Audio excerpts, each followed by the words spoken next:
empiezan a permitir ciertas cosas. Pero bueno, estamos todos en lo mismo, tratando de entender esto y de cuidarnos y cuidar la salud de todos y la economía de todos y bueno, haciendo equilibrio ahí en esta situación tan novedosa, ¿no? Para todos. Sí, sí, realmente, y cuando decía las cosas que se permiten, Ujú. es realmente loco haber llegado a esta situación en la que ciertas cuestiones que son tan naturales hoy tienen que estar permitidas por un decreto, por una Ah, reglamentación, por un protocolo. Y me parece que por ahí hasta la grieta llegó al tema de la cuarentena, ¿no? Es una cosa así increíble es.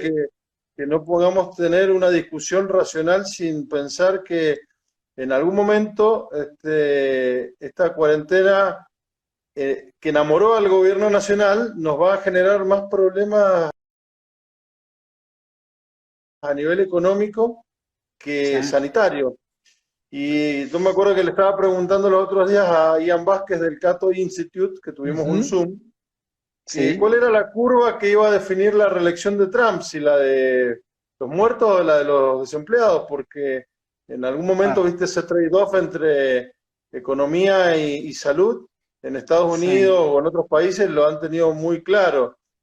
Algunos nos decían, por ejemplo, economistas como Richard Hausman, el venezolano que está en Harvard, nos decía Ajá. que él había cambiado inclusive su enfoque respecto al tema sanitario porque el famoso aplanamiento de la curva Ah, solo dilata o tira para adelante, digamos, el pico, pero digamos, el área bajo la curva, que es la cantidad de personas que pueden llegar a fallecer, en los modelos matemáticos que tienen estos enfoques sanitaristas, termina siendo el mismo número.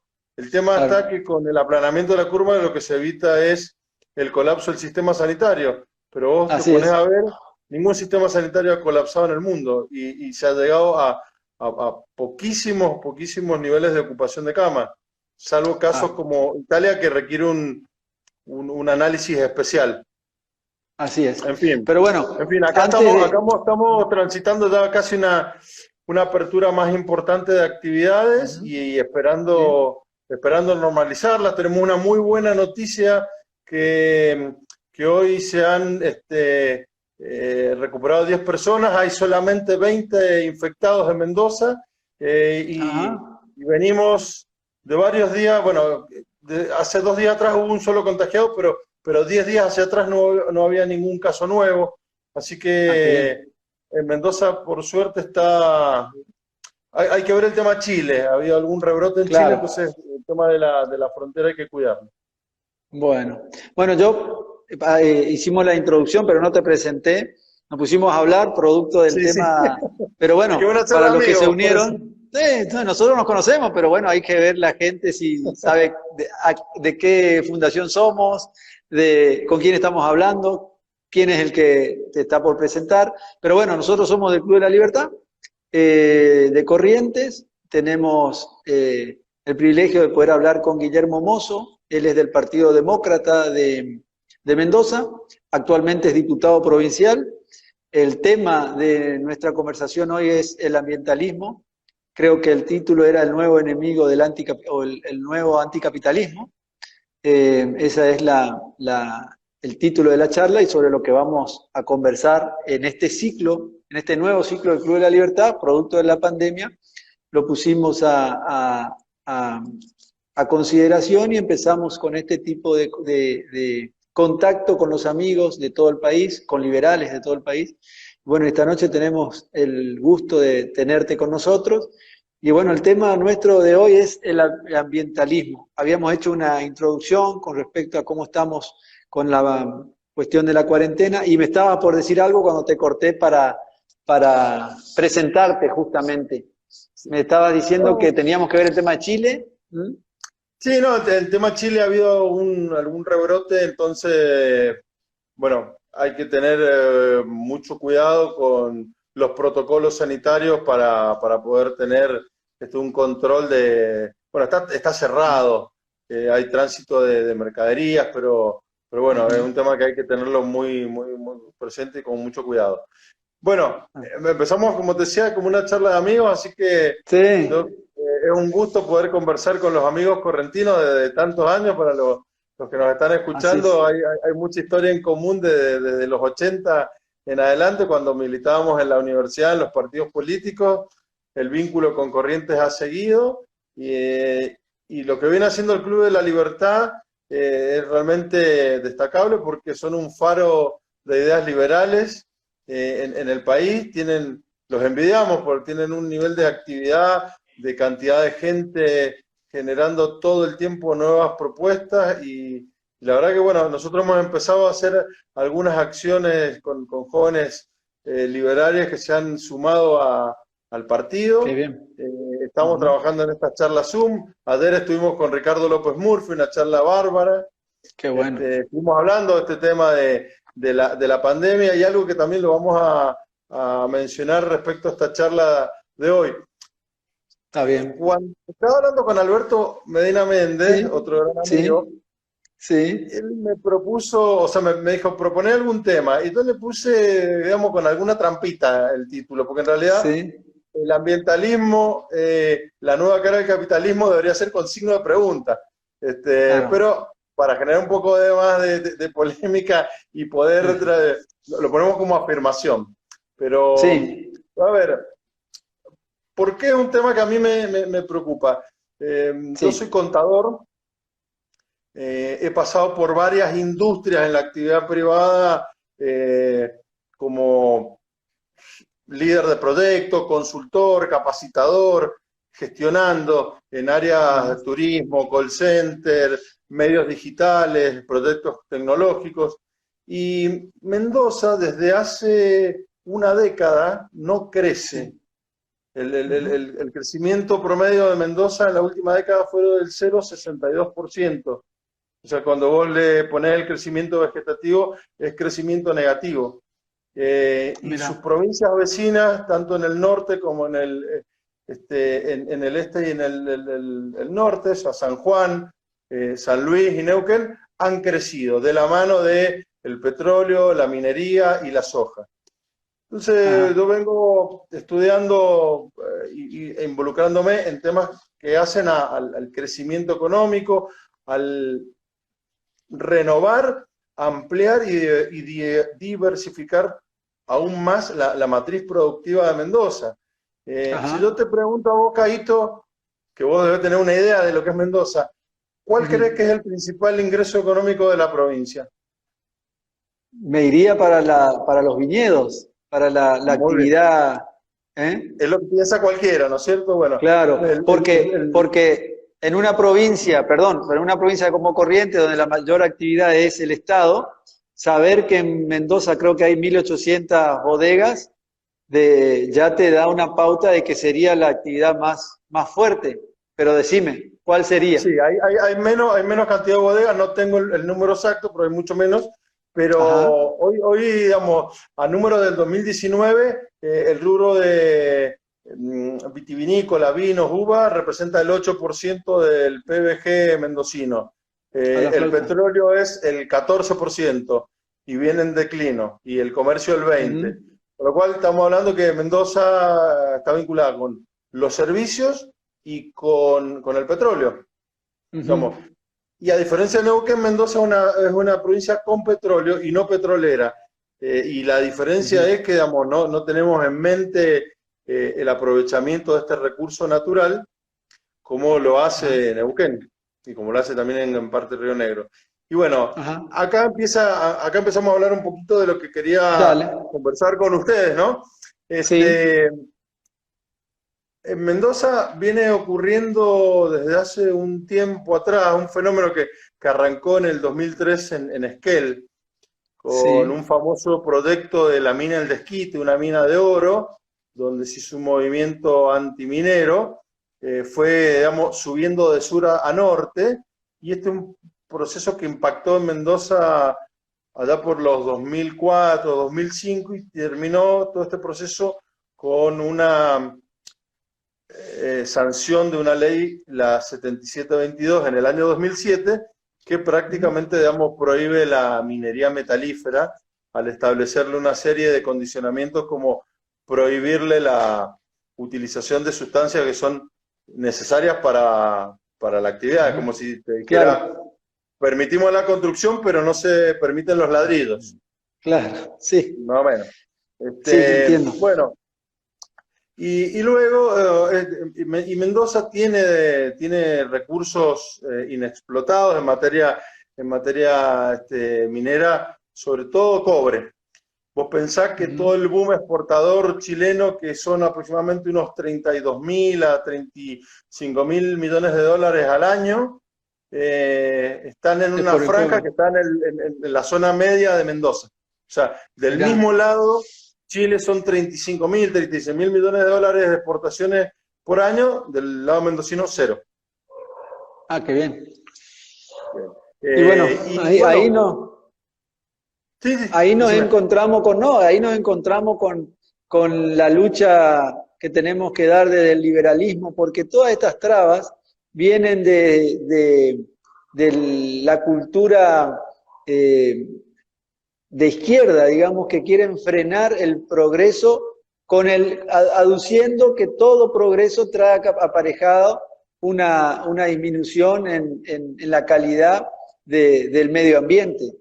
Esto es un tema justamente para discutirlo, pero de ahí vienen las trabas a toda la cuestión del desarrollo, en este caso minero, que estabas comentando vos. No sé cuál es la situación de Mendoza. ¿Lo sufren Sí, a eso?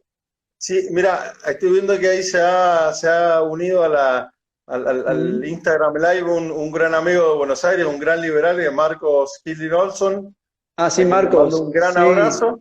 igualmente. Igualmente Este, para Marcos. mira, el A proceso, mí. digamos, cuando usted pone a ver cómo ha sido todo el desarrollo del ambientalismo, primero hay que hablar de ecologismo, ¿no es cierto? Así es. Aparecen varios, digamos, hay varios hitos básicamente vinculados con desastres ambientales, con malas prácticas, con eventos que ocurrieron mundialmente y que generaron grandes problemas, que son las nubes de polvo en la década del 30 en Estados Unidos por malas prácticas agrícolas que venían, Mm. se levantaban tormentas de polvo que parecían edificios de 6 7 pisos, la gran niebla de Londres del año 52 por la quema de carbón, Sí. sumado con la niebla y los vientos fríos. Un evento que, para los que han visto la serie The Crown, la serie inglesa, Sí. está perfectamente detallada en pleno gobierno de Churchill. Así es. Eh, Prácticas que en ese momento, digamos, la conciencia ambiental del desarrollo y la explotación de los recursos naturales no tenía una concepción de sustentabilidad, noción que Ujú. ha ido surgiendo con el correr del tiempo. Entonces, el ecologismo surgió primero como una idea de preservación y de regeneración de los recursos naturales, mantenimiento de la vida silvestre digamos, preservación del recurso, pero derivándose con algunas miradas, primero antropocéntricas, es decir, poniendo al hombre en el centro de todo, y luego se fue corriendo algunas teorías ecocéntricas, donde, digamos, la naturaleza gobierna o reina, y el hombre es un aditamento más. Entonces ahí Ah, entramos en una concepción de si la naturaleza está al servicio del hombre o el hombre está al servicio y adosado a la naturaleza. Entonces vos te pones ah, a ver que hoy sí. sucede algo parecido a lo que ocurría en las primeras manifestaciones religiosas de antaño, el famoso animismo. El animismo era esta expresión por la cual a elementos naturales se le Ujú. ponían propiedades sobrenaturales como el agua, el sol, el aire, Claro. la piedra, el fuego. Entonces, digamos, se transforma en sí mismo ese elemento como el dios o el centro, cuando en realidad debe ser esto puesto a favor de la actividad y el desarrollo humano.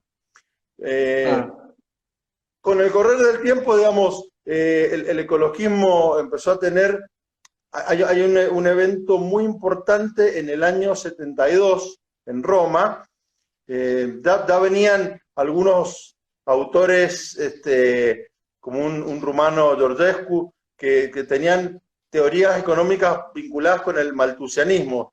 Para los que no saben, Malthus era un economista inglés que tenía una teoría por la cual postulaba que la producción de alimentos crecía en progresión aritmética y la población en progresión geométrica, con lo cual postulaba que iba a llegar un momento en que no iban a alcanzar alimentos y los recursos de la tierra no iban a ser suficientes para alimentar a toda la población. Esto generó corriente... ¿Cómo, perdón? No, eso lo dijo cuando en la Tierra había 1.500 millones de personas. Totalmente, pero en el año 70 todavía había malthusianos que seguían postulando esto, y de hecho da origen a un famoso documento que nace en el MIT, en Massachusetts, y se lleva a Roma, al Club de Roma, en el año 72, donde se habla de los límites del crecimiento, así se llama el documento. Entonces, bueno, malthusianismo, digamos, actualizado a la década del 70. Entonces, esto empezó a generar, digamos, movimientos y pensamiento económico vinculado a que el capitalismo, con su desarrollo, estaba generando estos problemas de sustentabilidad. Acordate que también veníamos de la época posguerra, es decir, el periodo posguerra, Segunda Guerra Mundial, con ese plan Marshall que recupera Europa, más la industria norteamericana que se convierte de industria bélica a industria de consumo, generan los 30 años de mayor crecimiento y prosperidad que se hayan visto en el mundo, digamos, para de dónde se venía. El salto cuanti y cualitativo de esos 30 años fue asombroso. Bueno, también generó las tensiones de ese crecimiento. Entonces, esto que te decía, este malthusianismo económico, con tensiones respecto al uso de los recursos naturales, malas prácticas. Acordate, década del 80 hay desastres como el desastre de Bhopal de Union Carbide, la fábrica de pilas de Berredi, con ese escape de gas tóxico que mató muchísima gente, el desastre petrolero del Exxon Valdez en el Golfo de México, Chernobyl, sin ir más lejos. Entonces, digo, el estado de arte de las prácticas en materia de cuidados ambientales era bastante malo, o digamos, hoy estamos juzgando con los ojos de los 2000, prácticas de los 80 o los 70, es como, como los que hoy juzgan a Roca por la conquista del desierto con los ojos del 2020, ¿no? Bueno, pero volviendo a esto, lo que quería decir era que posteriormente a esto, el ecologismo empieza a tener un correlato político. Aparece, acordate que estaban las bases militares de la OTAN en Europa, y aparece el movimiento de los no nukes, que se llamaban, o sea, en contra de la proliferación de armamento nuclear, época de tensión entre el Pacto de Varsovia y la OTAN, carrera armamentística en plena Guerra Fría, y en Alemania donde se produce, digamos, este pico de tensión entre movimientos que lo que generan es un corrimiento hacia el activismo político, y ahí empiezan es el germen de los partidos verdes. Claro. Año creo que 73, 74, el primer diputado verde está en Suiza. Es la transformación del ambientalismo en una ideología. Claro, ahí comienza a tomar corpus político digamos, y praxis en la arena política. Entonces, bueno, el ambientalismo pasa a tener una agenda político-partidaria, pero bueno, el tema es que hay una distinción entre el ecologismo puro y el ambientalismo. ¿En qué sentido? Que el ecologismo se lo ve como aquel corpus de ideas y de teoría que impugna al capitalismo, las prácticas de desarrollo, las prácticas de producción, y el ambientalismo se lo considera inclusive desde el ecologismo como el costado amable del capitalismo que quiere lograr ese modelo de sustentabilidad. Y de hecho, desde el ambientalismo es donde surge el concepto de desarrollo sustentable, que es crecimiento económico con cuidado ambiental y desarrollo humano, preservando el derecho de las generaciones futuras. Es decir, no nos podemos estar comiendo el stock de hoy y no dejándole nada a las generaciones futuras. Ahora, hoy, si vos te pones a ver, digamos, estoy haciendo un resumen muy burdo, muy rápido, porque digamos, esto no es una clase y tampoco yo soy el indicado para darla. Y no tenemos mucho tiempo. Y bueno, aparte, y me gustaría, digamos, si podemos conversar un poco más, digamos, intercambiando, pero lo que te quería decir es lo siguiente.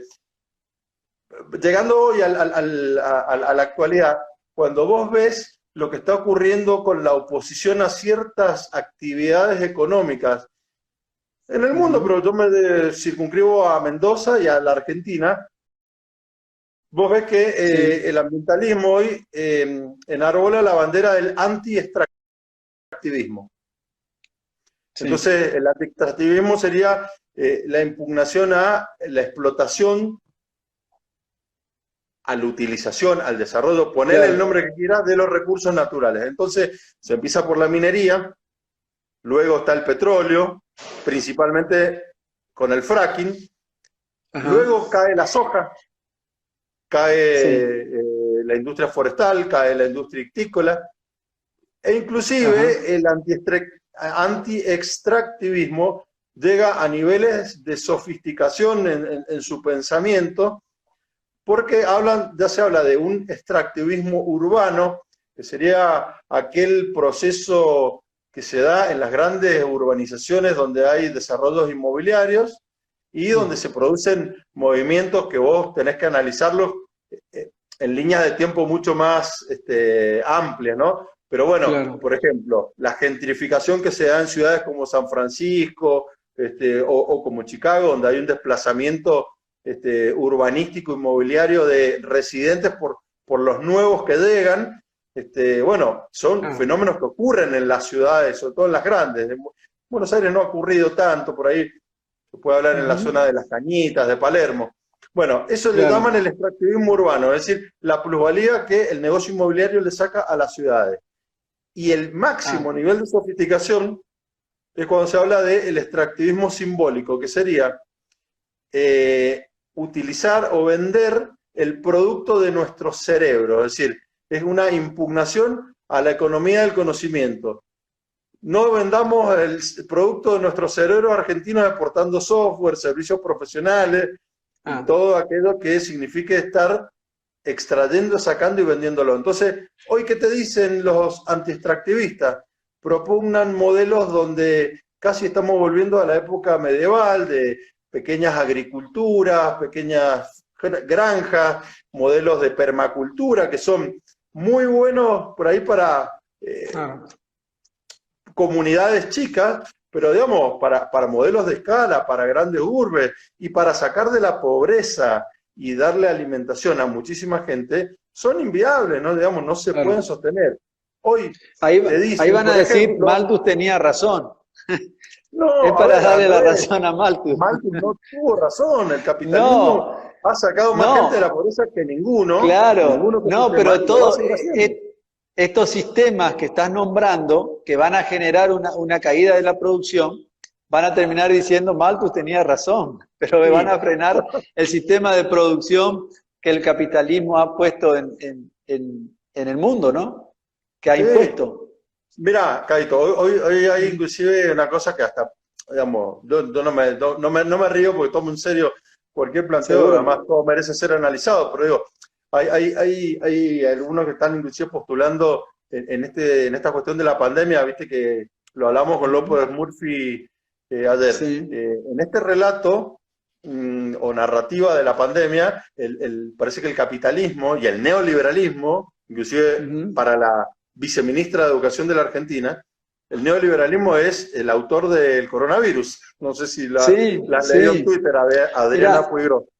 Mira, no me quiero ir de tema, pero quiero hacerte algunos comentarios. Acá en Corrientes nosotros tenemos los esteros de Liberá, tenemos bajo Corrientes, Paraguay, parte de Brasil, está el acuífero Guaraní, que es la reserva de agua dulce más grande. Y en una época aquí, hace 10, 15 años, vienen por el agua, decían estos grupos ecologistas. Vienen por el agua. Se llegó al extremo en Corrientes de reformar la Constitución y los extranjeros no pueden comprar tierras en la zona limítrofe de Corrientes para evitar que se instalen y que puedan ser grupos que vienen a extraer el agua y llevar porque el agua va a ser el recurso más necesitado. Eso lo hicimos hace 15 años acá en Corrientes, entonces se dio toda una lucha, acá Tompkins había comprado tierras para donar, que al final donó, de los Esteros Liberados, y bueno, hubo todo un proceso, pero lo primero de los ecologistas fue, no, vienen por el agua, no hay que permitir que compren tierras, hay que frenar eso, y está en la Constitución. Los extranjeros en Corrientes no pueden comprar tierras. Entonces, ¿qué extranjero va a venir a invertir a Corrientes, donde es una provincia que, producto del ecologismo, se llegó a ese extremo? Te llevo a este tema, pero para que veas, cuando vos estabas diciendo las cuestiones estas que se vuelven, que lo tomás con seriedad, decís, pero que cuando te pones a analizar, dan gracia o dan pena. No sé si sería esa la expresión. Sí, pero bueno, son no dos te cosas. quiero... No, que me encanta que me lo digas porque me hiciste acordar mientras contabas lo de los Esteros Liberados, Sí. lo que pasó, por ejemplo, con Bosnia en el 2000, Bueno, ¿cuánto? 2006, 2005, 2005 era Kirchner presidente, ¿te acordás? claro. Sí, me acuerdo que Cobos, que era el gobernador de Mendoza, que lo estaba seduciendo ¿Cierto? para llevarlo a la fórmula, lo hizo hablar en el puente. Y todo ese camino me lo hice hace unos 4 años atrás, me fui en auto hasta Uruguay, pasé por ahí y la verdad Sí. que creo que el caño de escape de mi auto tiraba más gas que, que la chimenea de Sí. Bosnia, impecable. Así Y es, ahora van por así una es. nueva inversión que va a ser el 10% del PBI del Uruguay. Y nosotros esas inversiones las perdimos. Bueno, acá en Mendoza tuvimos el problema en diciembre de que se hizo un debate para modificar esta ley que impide el desarrollo minero. Ajá. Digamos, lo que estuvo en discusión en el imaginario colectivo fue, vienen por el agua no se negocia, y coincide Bueno, con un periodo de sequía que hay en Mendoza, que un periodo de claro. sequía que, digamos, está en todos lados. Y mientras Sí. tanto, tenemos algunas actividades como la agricultura, que tienen un uso ineficiente del agua porque falta infraestructura. Esto, digamos, no es un problema Sí. de los productores, digamos, son estructuras Sí. ineficientes de riego. Vos pensás que Mendoza tiene solamente menos del 4%, 3,5% de superficie bajo riego. Vos en Mendoza, donde no regás, florece la piedra. Es Claro. así. Y bueno, el agro mendocino necesita muchísima inversión para optimizar el uso del agua, para poder ampliar la frontera cultivable, y el desarrollo de la minería, que es súper estricta Claro. en cuanto a los controles y a los consumos. La minería no consume agua, la utiliza, porque tiene casi un 86-87% de promedio de reciclado y reutilización en circuitos Mira, cerrados. ¿Por qué? Porque es un insumo muy caro para sus procesos productivos. claro. Entonces, el agua que generalmente se pierde en la minería es por la evaporación, pero por lo general, digamos, se mantiene. Entonces, la idea de el proyecto de ley que no prosperó porque, digamos, lo sancionamos y 10 días después se tuvo que derogar por una movilización y una presión social Fuerte. importante, inédita, te diría, en Claro. Mendoza y creo que en el país. Los producidos de esa ley iban a generar un fondo para mejorar la infraestructura de riego de la provincia. Y Ah, bueno, mira. eso es lo que pasa a veces en estos debates donde hay fanatismo, donde hay ideologización y donde aparece un nuevo, te diría, protagonista, que es aquel ciudadano promedio que le gusta la causa ambiental, que le Sí. parece, hasta tiene épica y Seguro. romanticismo.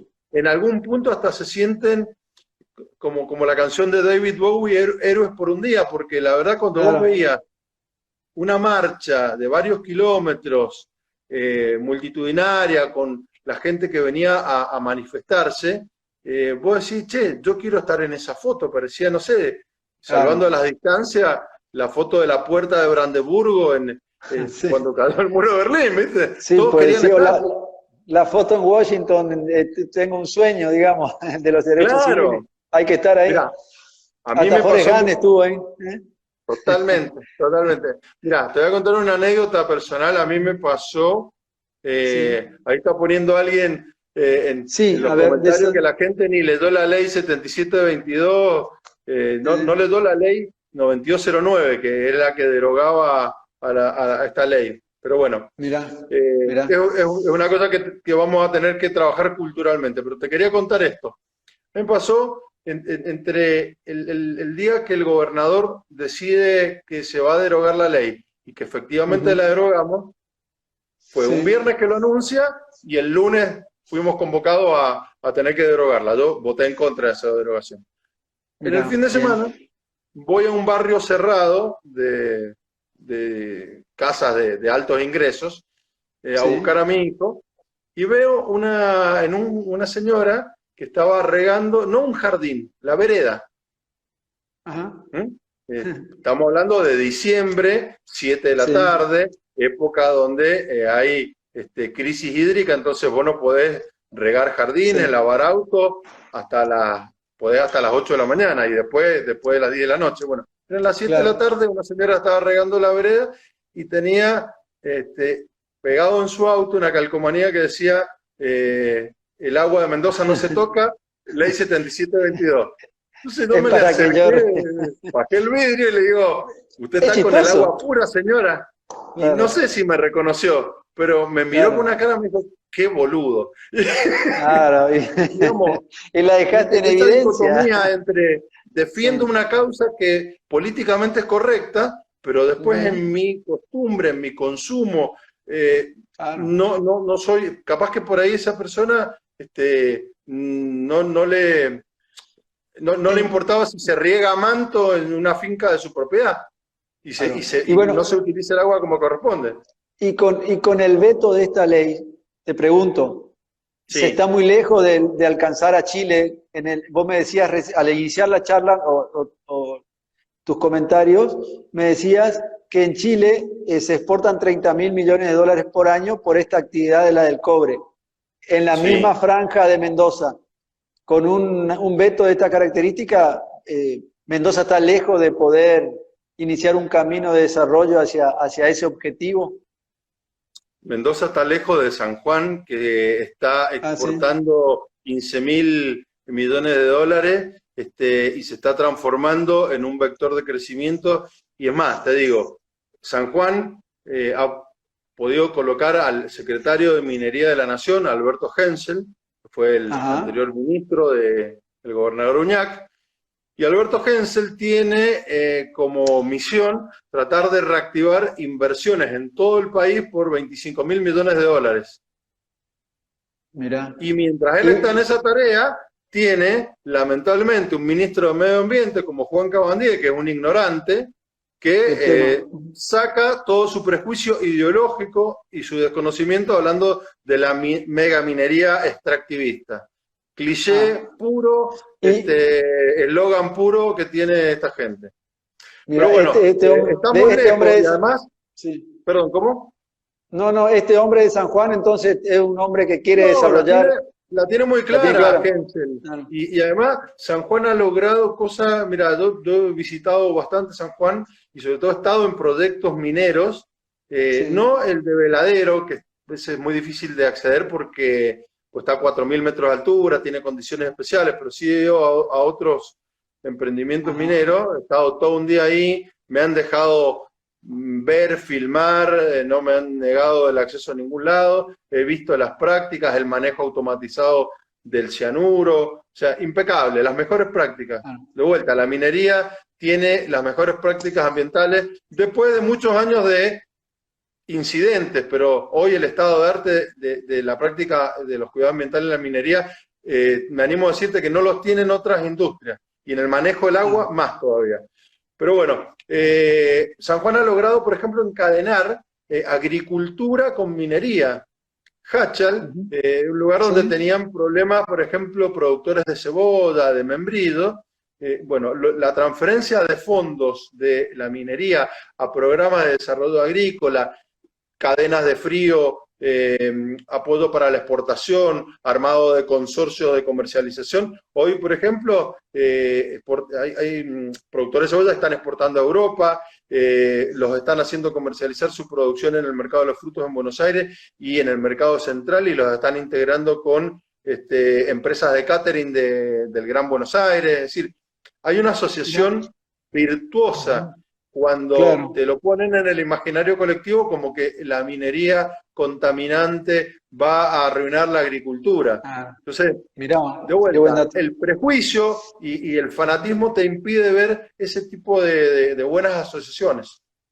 Claro. ¿Cuál es el futuro en Mendoza para la minería en esto que es tan reciente?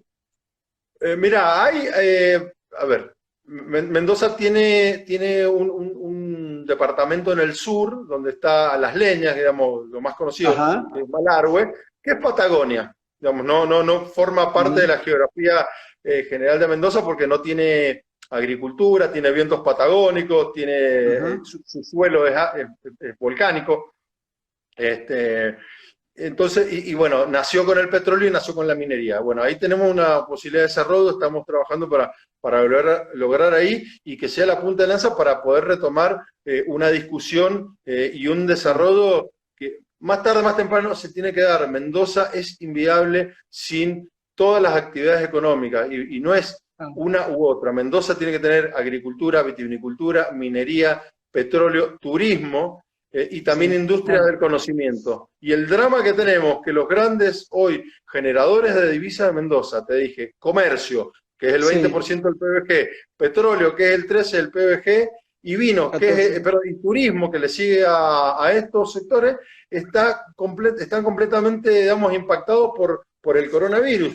Claro. Y sobre todo el Y va a llevar turismo, su que tiempo. va a costar muchísimo Ah, remontarlo, muchísimo. Y claro. nosotros que mira, nosotros hacemos esta analogía. En el 2000, la crisis del 2001, que nos mató a Ujú. todos con cuasimoneda, Sí, nosotros tuvimos la ventaja que teníamos Chile al lado. Y Chile venía con claro. dólares frescos o pesos chilenos más fuertes que el nuestro y nos reactivaba Sí, el comercio. Bueno, hoy no tenemos ni eso. claro. Y es Sí, un drama, tenemos un panorama complicado por delante. Guillermo, totalmente. voy a mirar la hora. Llevamos 45 minutos de conversación. Espero que no hayamos No te, cansado a la gente. ¿Sí? no, bueno, esperemos que no, pero para mí los datos que has dado han sido muy interesantes. Me has enseñado cosas porque, bueno, es un tema que uno no conoce. Corrientes no es una provincia minera, eh, pero me gustaría que te tomes los últimos 2 o 3 minutos para que puedas cerrar con tranquilidad y que no nos apure el tiempo de la tecnología que te corta la comunicación. Alguien me decía que la comunicación se interrumpe, por eso yo no quiero preguntar sobre tu disertación, porque si no se acopla, parece. Así que te dejo que hagas un cierre sobre este tema, la situación de Mendoza, la situación general, qué pensás y bueno, a ver si podemos lograr que el ambientalismo no sea una ideología, sino o que los liberales tengamos una, una influencia positiva en la búsqueda de soluciones para este tipo de política o de manifestaciones contrarias al desarrollo. Te dejo Bien, te dejo el final. bueno, para tratar de ser eh, breve. Primero, Sí, un gran agradecimiento. La verdad que es un placer, es un placer poder conversar con vos y con todos los amigos de Corrientes y bueno, y todos los que se han sumado. Eh, Mira, mi esperanza es que podamos, desde el liberalismo, dar un debate de ideas y tratar de mostrarle a la sociedad entre el fanatismo y estos agoreros del miedo, del apocalipsis ambiental, que no es tal y que no ha ocurrido, claro, hay gente que te mira el fenómeno con mucho miedo. Es decir, cuando te dicen se te va a llenar el agua de cianuro o nos van a llenar de smog, o lo que pasó con las pasteras en Bosnia, claramente que la gente tiene miedo, y el miedo es un gran, digamos, movilizador. Fíjate lo que está pasando hoy con el coronavirus. Entonces, creo que nosotros tenemos una tarea importante, interesante de desarrollar culturalmente en nuestros ámbitos para mostrar que hay buenas prácticas, las hay en la Argentina, las hay en Latinoamérica, como es el caso de Chile, como es el caso de Perú, como es el caso de Ecuador, y de Colombia, y ni hablar en Australia, por ejemplo, o en Canadá. Entonces, creo que el desarrollo de nuestros recursos naturales en forma inteligente, llámese minería, llámese petróleo, sea por el método convencional o por el fracking, lamentablemente ahora no, porque no hay precio de referencia internacional, nosotros tenemos todo el derecho del mundo a desarrollar y a utilizar nuestros recursos naturales en forma inteligente, porque primero está en darle de comer y darle de trabajo a nuestra gente. Y tampoco tenemos que meternos en debates ambientales sofisticados de un primer mundo que está muy alejado de lo nuestro. Cuando te dicen, vamos a las energías renovables, bárbaro, sí, tenemos que ir, pero ¿sabes cuánto sale un molino de viento para tener energía renovable? 16 millones de dólares. Antes de tener energía limpia, que Argentina no mueve la aguja en materia de contaminación. Antes que eso, tenemos que tener energía barata para todos aquellos argentinos que todavía siguen quemando carbono, siguen quemando leña, y no pueden tener luz eléctrica. Así antes que, de bueno, darte creo el que cierre, eso es el desafío nuestro, ¿no? claro, no, pero antes de darte el cierre, me acordé de algo. Estas militancias que generan el miedo en la gente común, como me contabas el caso de Mendoza, llevan a que en Corrientes se haya reformado la Constitución. Los extranjeros no pueden comprar tierras, hoy tenemos la mayor reserva forestal del país, tenemos la posibilidad de traer una pastera a Corrientes, una inversión de 2.000 millones de dólares. ¿Crees que alguien va a poner 2.000 millones de dólares en Corrientes donde los extranjeros no pueden comprar tierras? Fíjate el miedo, fíjate el miedo lo que generó hace 15 años, que se instaló un artículo en la Constitución y hoy estamos a merced de esa situación y en vez de generar desarrollo para Corrientes, la postramos en la pobreza y nos lleva a ser una de las provincias más pobres del país. Como ejemplo me acordé de ese tema y bueno, pero bueno... Me ayudaste a terminar de cerrarlo. Decía que creo que esa es la tarea que nos queda a nosotros como liberales, como defensores de la iniciativa individual, como defensores de la libre empresa y del progreso. Acá, cuando de vuelta, el ambientalismo en todo caso no debe convertirse en anticapitalismo. El ambientalismo debe entenderse como propulsor del desarrollo sustentable, que como te decía es crecimiento económico, cuidado ambiental, con el desarrollo pleno de las comunidades sin afectar a las generaciones futuras. Y bueno, nosotros tenemos que dar ese combate cultural e ideológico, porque no podemos permitir que por un esnobismo digamos, de élite intelectuales haya gente en nuestro país que no tiene trabajo o pase hambre. Fantástico tu cierre, clarísimo quedó. Bueno. Guillermo, en nombre del Club de la Libertad, de todos los amigos que tenés en Corrientes, te agradezco, te agradecemos. Esperamos pronto volver a tenerte de esta manera y ojalá puedas visitar Corrientes en algún momento. Y si no, iremos nosotros para Mendoza en alguna actividad. Te cuento que acá con los chicos de los jóvenes liberales le hemos dicho que apenas se levante la cuarentena y podamos tener libre movilidad, vamos a hacer un periplo Rosario Corrientes con la gente de Fundación Libertad y con ustedes. Con el Club de la Libertad, perfecto, los esperamos con todo gusto. Un placer hablar contigo, Guillermo. Caíto, perdón, lo último. Veo que hay muchas preguntas ahí que no hemos leído. Si es necesario, pasámelas y las contestamos. Me gustaría tener la posibilidad de mantener ese ida y vuelta con la gente que se ha sumado. Así que perfecto, y bueno, se edita esto y te estamos haciendo llegar también. Un gran abrazo, especialmente a Eduardo Sagula y al Alberto Medina Méndez. Cómo no, con mucho gusto. Gracias, Guillermo, un placer. Chao, Caíto, gracias. Hasta luego.